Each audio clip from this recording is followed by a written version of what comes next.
Hello students, আজি তোমালোকলৈ লৈ আনিছো দশম শ্ৰেণীৰ অসমীয়া পাঠ্যপুথিৰ অন্তৰ্গত জয়শ্ৰী গোস্বামী মহন্তই ৰচনা কৰা অৰুণিমা সিনহা পাঠটিৰ সমূহ প্ৰশ্ন উত্তৰ। যিসকল ছাত্ৰ ছাত্ৰীয়ে এই পাঠটিৰ প্ৰশ্ন উত্তৰ এতিয়াও কৰিব পৰা নাই, তোমালোকে এই ভিডিঅটো চাই সমূহ প্ৰশ্ন উত্তৰ কৰি ল'ব পাৰিবা। প্ৰিয় ছাত্ৰ ছাত্ৰীসকল, তোমালোকৰ কাৰণে আমি এনে ধৰণৰ ভিডিঅবোৰ সদায় প্ৰস্তুত কৰি আহি আছো। এই ভিডিঅবোৰ সম্পূৰ্ণ ফ্ৰী ভিডিঅ হয়, ইয়াৰ কাৰণে কোনো পইচা দিব নালাগে, কিন্তু ইয়াৰ কাৰণে তোমালোকে অলপ আমাক সহায় কৰিব লাগে। সেই সহায়টো হৈছে তোমালোকে সাবস্ক্ৰাইব কৰি দিবা, লাইক কৰিবা, কমেন্ট কৰিবা আৰু ভিডিঅটো শ্বেয়াৰ কৰিবা। ইয়াতে আমাৰ কষ্টখিনি সাৰ্থক হ'ব। তেন্তে আহা প্ৰিয় ছাত্ৰ ছাত্ৰীসকল, পাঠটোৰ প্ৰশ্ন উত্তৰ শিতানলৈ আগবাঢ়ো। পাঠভিত্তিক প্ৰশ্ন উত্তৰ। ভাব বিষয়ক চমুকৈ উত্তৰ লিখা। ক, অৰুণিমা সিনহাৰ কোনবিধ খেলত বিশেষ দক্ষতা আছিল? অৰুণিমা সিনহাৰ ভলীবল খেলত বিশেষ দক্ষতা আছিল। খ, অৰুণিমা সিনহাৰ ঘৰ ক'ত? উত্তৰ, অৰুণিমা সিনহাৰ ঘৰ উত্তৰ প্ৰদেশত। গ, হস্পিতালত থাকোতে অৰুণিমাৰ মনত কি সপোনে তীব্ৰ ৰূপ লৈছিল? হস্পিতালৰ বিচনাত পৰি থকাৰ সময়ত অৰুণিমাৰ মনত হিমালয়ৰ শৃংগত আৰোহণ কৰাৰ সপোনে তীব্ৰ ৰূপ লৈছিল। ঘ, চিকিৎসালয়ৰ পৰা ওলাই গৈ অৰুণিমাই কাক আৰু কিয় লগ ধৰিছিল? চিকিৎসালয়ৰ পৰা ওলাই গৈ অৰুণিমাই এভাৰেষ্ট বিজয়ী বাসেন্দি পালক লগ ধৰিছিল আৰু নিজৰ এভাৰেষ্ট বিজয় সপোন কেনেদৰে বাস্তৱায়িত কৰিব পাৰিব তেওঁৰ পৰা তাৰ পৰামৰ্শ বিচাৰিছিল। ঙ, মাউণ্ট এভাৰেষ্টত অৰুণিমাই কেতিয়া আৰোহণ কৰিছিল? তেওঁ তাত কিমান সময় ধৰি আছিল? উত্তৰ, 2013 চনৰ 21 মে তাৰিখত অৰুণিমাই মাউণ্ট এভাৰেষ্টত আৰোহণ কৰিছিল। তেওঁ তাত প্ৰায় 1.5 ঘণ্টা সময় আছিল। 2, অৰুণিমা সিনহাই ৰেল যাত্ৰাৰ সময়ত কি দুৰ্ঘটনাৰ মুখামুখি হ'বলগীয়া হৈছিল? এই দুৰ্ঘটনাত অৰুণিমাই কি হেৰুৱাবলগীয়া হৈছিল? উত্তৰ, অৰুণিমা সিনহাই লক্ষ্ণৌৰ পৰা দিল্লী অভিমুখে কৰা ৰেল যাত্ৰাৰ কালছোৱাত ডকাইতৰ কবলত পৰিছিল। সকলো সহযাত্ৰীক লুটপাট চলোৱাৰ সময়ত অৰুণিমাৰ ডিঙিৰ চেইনডালো নিব বিচাৰিছিল আৰু অৰুণিমাই দিবলৈ অসন্মত হৈছিল। খঙত ডকাইতৰ মাজৰে দুজনে অৰুণিমাক চলন্ত ৰেলগাড়ীৰ দুৱাৰেৰে বাহিৰৰ আন্ধাৰলৈ দলিয়াইছিল আৰু অইন এখন ৰেলগাড়ীৰ চকাত খুন্দা খাই বস্তা এটাৰ দৰে তাই তললৈ পৰি গৈছিল। সেই দুৰ্ঘটনাত অৰুণিমাই এখন ভৰি চিৰদিনৰ বাবে হেৰুৱাবলগীয়া হৈছিল আৰু আনখন ভৰিত লোৰ ৰড সুমুৱাই তাৰ সহায়ত চলাফিৰা কৰিব পৰা হৈছিল। 3 নং প্ৰশ্ন, অৰুণিমাৰ সপোন পূৰণ কৰাৰ ক্ষেত্ৰত বাসেন্দি পালে কেনেদৰে সহায় কৰিছিল? উত্তৰ, এভাৰেষ্ট বিজয় আছিল অৰুণিমাৰ সপোন। এবাৰ ৰেল যাত্ৰাত ডকাইতৰ কবলত পৰি অৰুণিমাই চিৰদিনলৈ এখন ভৰি হেৰুৱাইছিল আৰু আনখন ভৰিতো লোৰ ৰড সুমুৱাই, ৰডটো বধ হৈ আছে, টাইপিং মিষ্টেক, লোৰ ৰড সুমুৱাইহে চলাফিৰা কৰিব পাৰিছিল। এনে অৱস্থাত এভাৰেষ্ট বিজয় আছিল এক দুঃস্বপ্ন যেন, কিন্তু মনৰ দৃঢ়তাৰে অৰুণিমাই সপোন পূৰাবলৈ পৰামৰ্শ বিচাৰি লগ ধৰিছিল এভাৰেষ্ট বিজয়ী বাসেন্দি পালক। পৃথিৱীৰ শীৰ্ষস্থম স্থানত থিয় হোৱাৰ হেঁপাহ তিৰবিৰাই থকা অৰুণিমাৰ চকুহালে বাসেন্দি পালক আকৰ্ষণ কৰিলে। অৰুণিমাৰ আত্মপ্ৰত্যয়ৰ ভাৱে বাসেন্দি পালকক বিশ্বাস জগালে যে সঠিক প্ৰশিক্ষণ, পৰামৰ্শ আৰু সাহস পালে অৰুণিমাই এদিন লক্ষ্যত উপনীত হ'ব। সেয়ে সহমৰ্মিতাৰে তেওঁ তাইৰ কথা শুনিলে আৰু নিজৰ তত্বাৱধানত টাটা ষ্টীল এডভেঞ্চাৰ ফাউণ্ডেশ্যনে চলোৱা অনুশীলনত অৰুণিমাই প্ৰশিক্ষণৰ ব্যৱস্থা কৰিলে। এনেদৰে সপোন পূৰাবলৈ অৰুণিমাক বাসেন্দি পালে সহায় কৰিছিল। 4 নং প্ৰশ্ন, এভাৰেষ্ট বিজয়ৰ সপোন দিঠকত পৰিণত কৰিবলৈ অৰুণিমাই কেনেদৰে অনুশীলন কৰিছিল? উত্তৰ, দুৰ্বৃত্তৰ কবলত পৰি অৰুণিমাৰ এখনো ভৰি পৰ্বতাৰোহণৰ বাবে উপযুক্ত হৈ থকা নাছিল, অথচ সপোনক দিঠকত পৰিণত কৰিবলৈ অৰুণিমা আছিল বদ্ধপৰিকৰ। যিকোনো প্ৰকাৰে এটা দুৰ্ঘটনাক নিজৰ জীৱনৰ সিদ্ধান্তকাৰী উপাদান নকৰিবলৈ অৰুণিমা মানসিকভাৱে দৃঢ় আছিল। সেই দৃঢ়তাকে অৱলম্বন কৰি বাসেন্দি পালৰ তত্বাৱধানত অৰুণিমাই এভাৰেষ্ট বিজয়ৰ অনুশীলন চলালে। দিন ৰাতি একাকাৰ কৰি প্ৰায় এবছৰে তেওঁ অনুশীলন অব্যাহত ৰাখিছিল। বহু সময়ত অইনে 2 মিনিটত শিকিব পৰা খোজ এটা শিকিবলৈ অৰুণিমাৰ 3 ঘণ্টাও লাগিছিল। তথাপি অনুশীলনৰ কালছোৱাত অলপো কমা নাছিল অৰুণিমাৰ উৎসাহ, একাগ্ৰতা।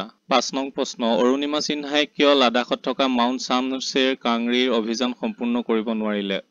উত্তৰ, লাডাখত থকা মাউণ্ট চামছেৰ কাংৰীৰ উচ্চতম শিখৰলৈ উচ্চতা আছিল 21,798 ফুট।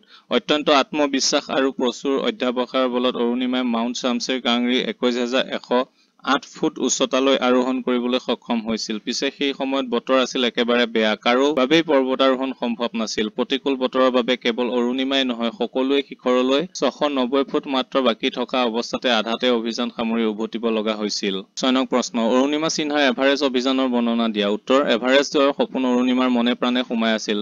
শাৰীৰিক প্ৰতিবন্ধকতাক নগণ্য জ্ঞান কৰি বাসেন্দি পালৰ তত্বাৱধানত অনুশীলন সম্পূৰ্ণ কৰি নিৰ্দিষ্ট দিনত অৰুণিমাই এভাৰেষ্ট বগাবলৈ সাজু হ'ল। নিজৰ বিজয় অভিযানৰ বাতৰি যাতে সকলোকে দিব পাৰে, পৰ্বত বগোৱাৰ ভিডিঅ' যাতে বিশ্ববাসীক দেখুৱাব পাৰে, তাৰ বাবে তেওঁ লগত 2টাকৈ কেমেৰা লৈ গৈছিল। প্ৰয়োজনীয় পানী আৰু অক্সিজেনো লৈছিল। কিন্তু 4 নং কেম্প পাওঁতে অক্সিজেন প্ৰায় শেষ হ'বলগীয়া হোৱাত অৰুণিমাৰ লগত যোৱা শ্বেৰপাজনে তেওঁক নিশ্চিত মৃত্যুৰ পৰা বাচিবলৈ উভতি যোৱাৰ পৰামৰ্শ দিছিল। সেই সময়ত তেওঁৰ দুয়ো ভৰি তেজে তুমৰলি হৈ ভয়ংকৰ অৱস্থা হৈছিল। পিছে ৰুমালেৰে ভৰিৰ তেজ মচি মচি অৰুণিমা আগুৱাইহে গৈছিল। সেই চোৱা বাটত বহু অভিযাত্ৰীৰ শৱ দেখিও অৰুণিমা ভাঙি পৰা নাছিল, বৰং একেই উদ্যমেৰে তেওঁ আগবাঢ়িছিল। অৱশেষত প্ৰচণ্ড পৰিশ্ৰম, অধ্যাৱসায় আৰু মানসিক দৃঢ়তাৰ বলত অৰুণিমা উপস্থিত হৈছিল মাউণ্ট এভাৰেষ্টৰ শৃংগত। 8,848 মিটাৰ উচ্চতালৈ এই পৰিক্ৰমা তেওঁ শেষ কৰিছিল 52 দিনত। 1.5 ঘণ্টা কাল তেওঁ এভাৰেষ্টত আছিল। নিজৰ উত্তৰণৰ বাট তেওঁ অদম্য ইচ্ছা আৰু সাহসেৰে গঢ়িছিল। 7 নং প্ৰশ্ন। একোগৰাকী ব্যক্তিয়ে নিজৰ প্ৰতিভাৰে জাতীয় জীৱনত জিলিকি উঠি আন সহস্ৰজনৰ বাবে আশা আৰু প্ৰেৰণাৰ বতৰা কঢ়িয়াই আনে। কথাষাৰৰ যুক্তিযুক্ততা অৰুণিমা সিনহাৰ জীৱনৰ আধাৰত বুজাই লিখা। উত্তৰ: প্ৰায় প্ৰতিগৰাকী মানুহে নিজস্ব সম্ভাৱনাৰে পৰিপূৰ্ণ। জীৱনৰ নানা ঘাত প্ৰতিঘাতক অদম্য মনোবল, অশেষ পৰিশ্ৰম আৰু সাহসেৰে নেওচি তেওঁলোক আনৰ বাবেও আদৰ্শ হৈ ৰয়। এনে কৰ্মসিদ্ধিৰ বাবে তেওঁলোকক নিতান্তই প্ৰয়োজন হয় একোখন সহায়ৰ হাত, অলপ সহমৰ্মিতা আৰু আশ্বাসৰ। নিজৰ একাগ্ৰতা আৰু অধ্যাৱসায়ৰ বলত সিদ্ধি লাভ কৰা অনেক উদাহৰণ ইতিহাসৰ পাতত আছে। একলব্য গুৰুৰ প্ৰতিমূৰ্তিৰ সন্মুখত কেৱল একান্তপতীয়া সাধনাৰে ধনুৰ্বিদ্যাত অদ্বিতীয় হৈ উঠিছিল। একেদৰে গভীৰ অৰণ্যত নিশাটো ঘিটমিটীয়া আন্ধাৰৰ মাজত পৰম ধৈৰ্যৰে থাকি অৰ্জুনে শিকিছিল শব্দভেদী বাণৰ প্ৰয়োগ। দুৰাৰোগ্য মটৰ নিউৰন ৰোগত আক্ৰান্ত হৈ মানসিক দৃঢ়তা আৰু প্ৰতিভাৰ কৰ্ষণেৰে শতিকাৰ অন্যতম শ্ৰেষ্ঠ বিজ্ঞানীৰূপে পৰিগণিত হৈছিল ষ্টিফেন হকিং।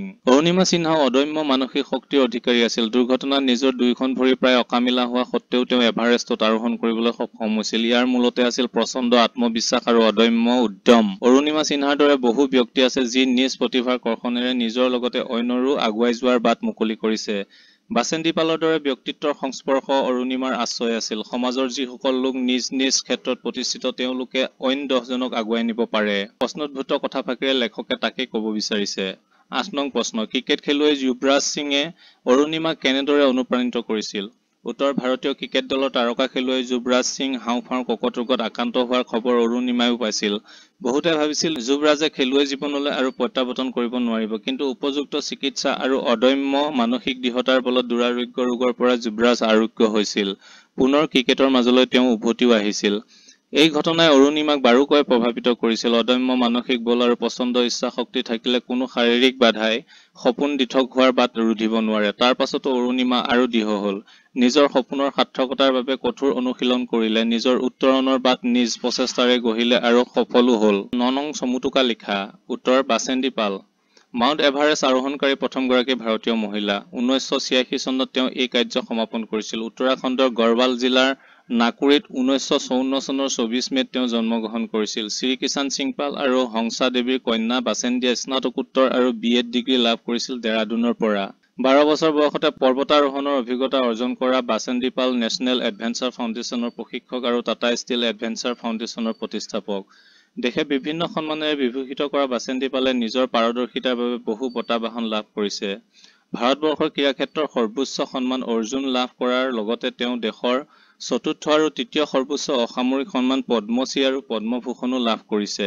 1997 চনত গড়ৱাল বিশ্ববিদ্যালয়ত তেওঁক সন্মানীয় ডক্টৰেট ডিগ্ৰী প্ৰদান কৰে। Everest my journey to the top শীৰ্ষক গ্ৰন্থখন তেওঁৰ আত্মজীৱনীখন প্ৰকাশ হয় 2014 চনত। টেনজিং নৰগে। পৃথিৱীৰ সৰ্বোচ্চ শৃংগ মাউণ্ট এভাৰেষ্ট আৰোহণকাৰী প্ৰথমগৰাকী ব্যক্তি। এডমাণ্ড হিলাৰীৰ লগত যুটীয়াভাৱে 1953 চনত তেওঁ এই বিজয় সাব্যস্ত কৰিছিল।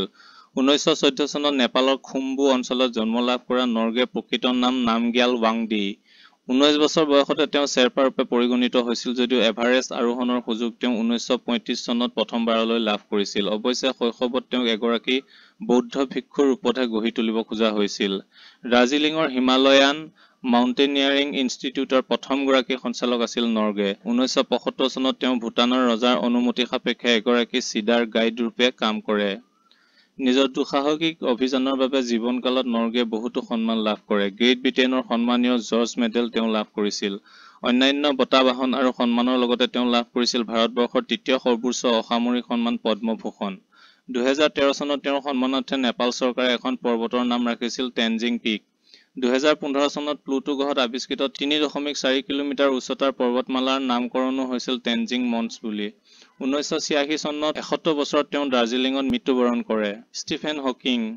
শতিকাৰ শ্ৰেষ্ঠতম পদাৰ্থবিদ তথা জ্যোতিৰ্বিদ সম্পূৰ্ণ নাম ষ্টিফেন উইলিয়াম হকিং 1942 চনত ডক্টৰ ফ্ৰাংক হকিং আৰু ইছাবেল হকিঙৰ পুত্ৰ ষ্টিফেনে জন্ম লাভ কৰে লণ্ডনত স্কুলীয়া জীৱনৰ আৰম্ভ কৰা হকিঙে প্ৰথম শ্ৰেণীৰ স্নাতক ডিগ্ৰী লাভ কৰে অক্সফৰ্ড বিশ্ববিদ্যালয়ৰ পৰা আৰু কেম্ব্ৰিজ বিশ্ববিদ্যালয়ৰ ট্ৰিনিটি কলেজৰ পৰা লাভ কৰে স্নাতকোত্তৰ ডিগ্ৰী কেম্ব্ৰিজ বিশ্ববিদ্যালয়ৰ গৰ্বিল এণ্ড কিজ কলেজৰ পৰা তেওঁ ডক্টৰেট ডিগ্ৰীও পায় প্ৰপাৰ্টিজ অৱ এক্সপাণ্ডিং ইউনিভাৰ্চেছ শীৰ্ষক গৱেষণা গ্ৰন্থৰ বাবে আপেক্ষিকতা কোৱাণ্টাম বলবিদ্যাৰ আছিল তেওঁ প্ৰধান গৱেষণাৰ বিষয় আৰু কৰ্মক্ষেত্ৰৰ বিষয় 1979 চনৰ পৰা 2009 চনলৈকে তেওঁ কেম্ব্ৰিজ বিশ্ববিদ্যালয়ৰ লুকাছিয় অধ্যাপক আছিল গলি এণ্ড কিজ কলেজৰ ফেলো হিচাপেও তেওঁ 3 বছৰ কাৰ্যনিৰ্বাহ কৰিছিল বিভিন্ন আন্তঃৰাষ্ট্ৰীয় পৰ্যায়ৰ জাৰ্নেলত তেওঁৰ লেখা প্ৰকাশৰ উপৰি গৱেষণা সমৃদ্ধ গ্ৰন্থ বহুকেইখন তেওঁ ৰচনা কৰি থৈ গৈছে জীৱনকালত তেওঁ অজস্ৰ বঁটাবাহন সন্মানেৰে বিভূষিত হৈছে ছাত্ৰাৱস্থাতে দুৰাৰোগ্য মটৰ নিউৰন ৰোগত আক্ৰান্ত হৈও তেওঁ পৰিগণিত হ'ব পাৰিছিল বিশ্বৰ সমকালীন বিজ্ঞানীসকলৰ মাজত অন্যতম শ্ৰেষ্ঠ ৰূপে তেওঁৰ তুলনা কৰা হয় ইতিহাস প্ৰসিদ্ধ বিজ্ঞানী গেলিলিঅ' গেলিলি আৰু ছাৰ আইজাক নিউটনৰ লগত এইগৰাকী মহান বিজ্ঞানীৰ মৃত্যু হয় 2018 চনৰ 14 মাৰ্চত ভাব বিষয়ক সন্ধি ভাঙা এখিনি তোমালোকে চাই লিখি লবা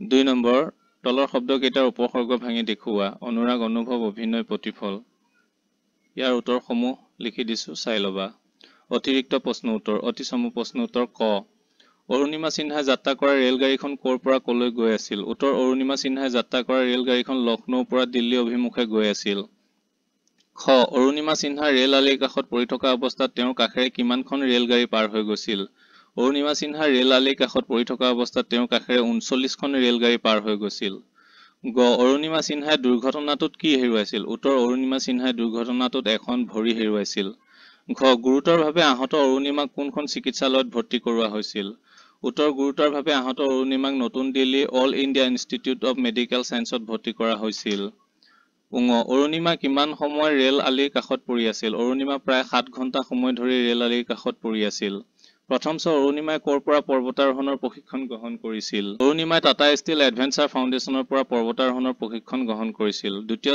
মাউণ্ট চামছেৰ কাংৰীৰ উচ্চতা কিমান মাউণ্ট চামছেৰ কাংৰীৰ উচ্চতা 21798 ফুট বৰ্গীয় অৰুণিমাই কোনজন ক্ৰিকেট খেলুৱৈৰ পৰা আত্মবিশ্বাস তথা মনোবল লাভ কৰিছিল উত্তৰ অৰুণিমাই ভাৰতীয় ক্ৰিকেট দলৰ যুৱৰাজ সিঙৰ পৰা আত্মবিশ্বাস তথা মনোবল লাভ কৰিছিল ঝ কিমান চনত অৰুণিমাই তেনজিং নৰ্গে সন্মান লাভ কৰিছিল উত্তৰ 2015 চনত অৰুণিমাই তেনজিং নৰ্গে সন্মান লাভ কৰিছিল নিয় অৰুণিমাই ভাৰতৰ কোনজন ৰাষ্ট্ৰপতিৰ পৰা এমেজিং ইণ্ডিয়ান এৱাৰ্ড লাভ কৰিছিল উত্তৰ অৰুণিমাই ভাৰতৰ তদানীন্তন ৰাষ্ট্ৰপতি প্ৰণৱ মুখাৰ্জীৰ পৰা এমেজিং ইণ্ডিয়ান এৱাৰ্ড লাভ কৰিছিল মূৰ্ধন্যত কাঠমাণ্ডুৰ পৰা যাত্ৰা আৰম্ভ কৰাৰ কিমান দিন পাছত অৰুণিমা সিনহাই এভাৰেষ্ট শৃংগত পদাৰ্পণ কৰিছিল উত্তৰ কাঠমাণ্ডুৰ পৰা যাত্ৰা আৰম্ভ কৰাৰ 52 দিন পাছত অৰুণিমা সিনহাই এভাৰেষ্ট শৃংগত পদাৰ্পণ কৰিছিল 2 চমু প্ৰশ্ন উত্তৰ ক অৰুণিমাই ডকাইতৰ দলটোক কি দিবলৈ অমান্তি হৈছিল আৰু কিয় উত্তৰ অৰুণিমা সিনহাই ডিঙিত পিন্ধি থকা চেইনডাল ডকাইতৰ দলটোক দিবলৈ অমান্তি হৈছিল কাৰণ অৰুণিমাক সেই চেইনডাল মাকে মৰমতে দিছিল তেওঁৰ বাবে চেইনডাল সামান্য অলংকাৰ নহয় বৰং মাকৰ আশীৰ্বাদহে মাকৰ হাতৰ পৰশ লাগি থকা চেইনডাল অৰুণিমাৰ বাবে আছিল অত্যন্ত মূল্যৱান